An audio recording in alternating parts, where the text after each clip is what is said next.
Okay, so this right here is my mom's 2007 Ford Escape Hybrid.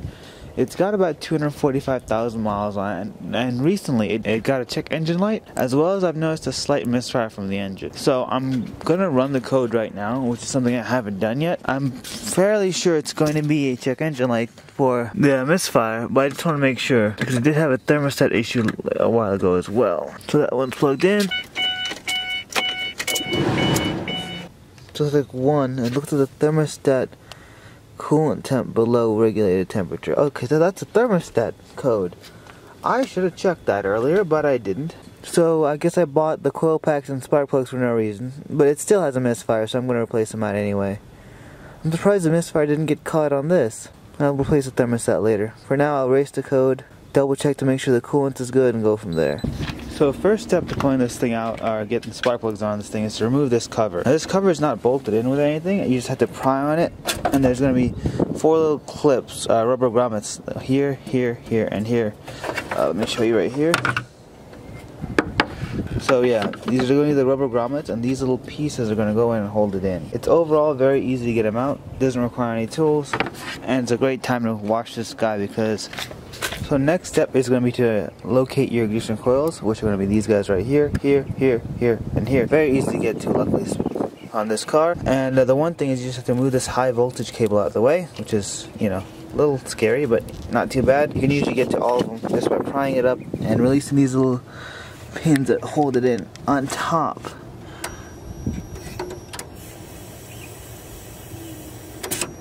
I didn't pull the battery off this car, and I'm starting to realize that might be a good idea.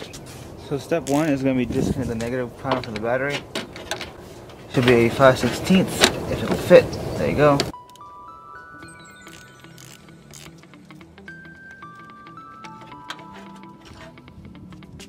Okay, so I'm going to start off by doing one coil pack at a time.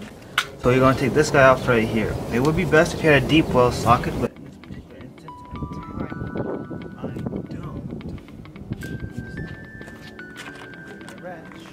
ratchet.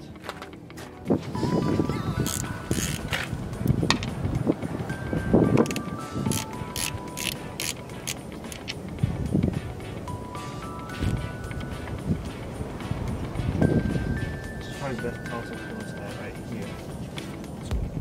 Clip.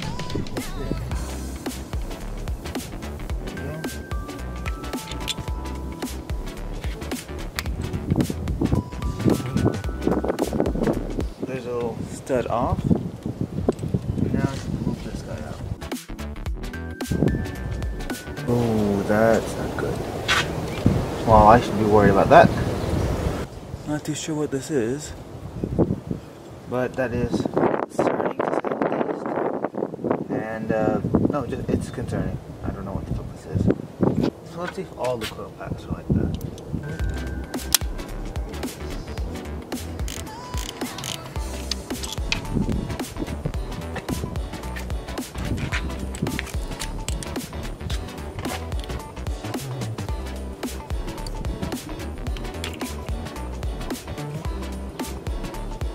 Not as bad.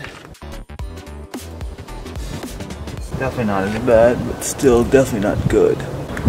Let's see the spark plug. Maybe pull those out. So let's pull one spark plug out and see what it looks like.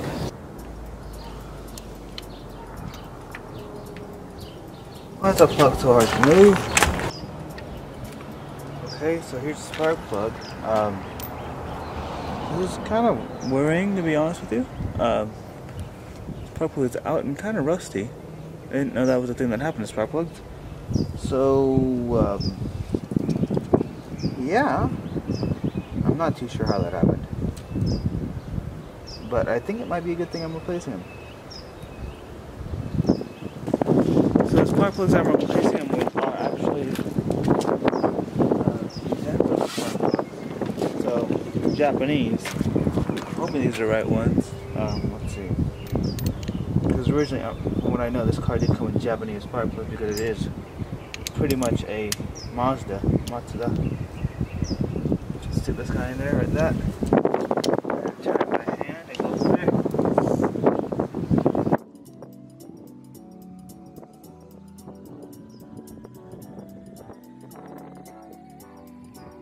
I'm gonna look up the torque spec for this spark plug and I'll be right back. So it looks like the torque specs from Ford for the 2.3 liter hybrid engine are going to be about 11 foot-pound of torque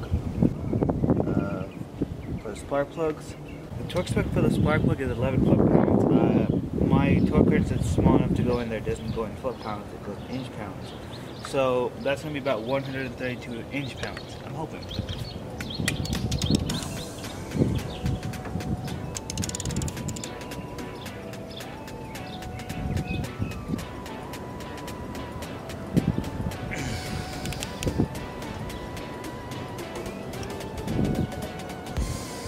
Am I going the right way? Righty? Yep, I'm going the right way.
So the next step is to put these ignition coils.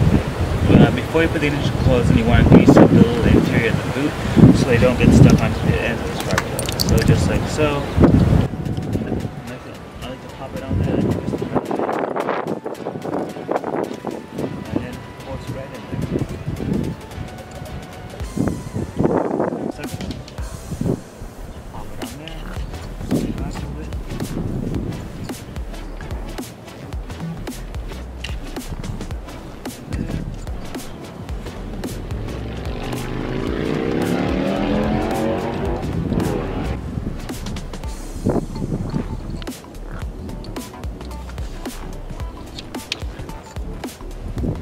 funny story. I thought I lost these bolts and I've been looking for them for 2 hours.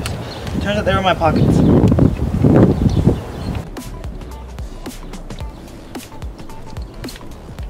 Okay, now I tighten these guys down a little bit.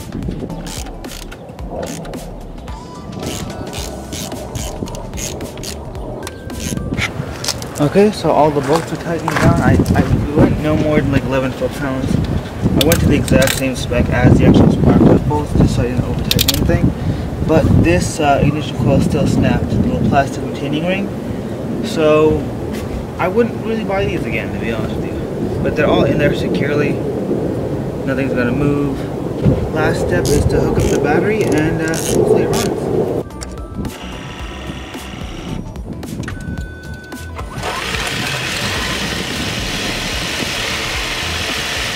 So it's running pretty smooth. I think that did it.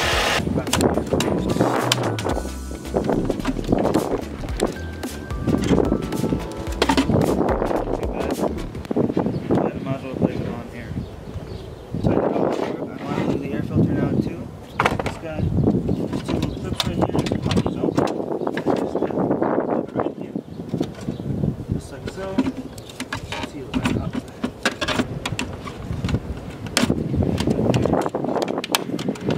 Line up these little prongs right here, pop it right in, and now we'll put the cover that goes on top of these. So that's pretty much everything. The spark plugs are in, the ignition coils are in, the air filters are in, so that should be good to go. The final step is to put this guy in. All you gotta do is line up these little pucks with the little plastic prongs you see up here. That one, you can feel underneath here, and line up that way. And done. Well, if you like this video, hit like. If you want to see more videos like this, hit subscribe. And that's about it. Do whatever else you do on the internet. And next video is probably going to be putting some EBC slotted and dimpled rotors and pads on this car, because I think this rotor is metal to metal right now. But it should be pretty sick.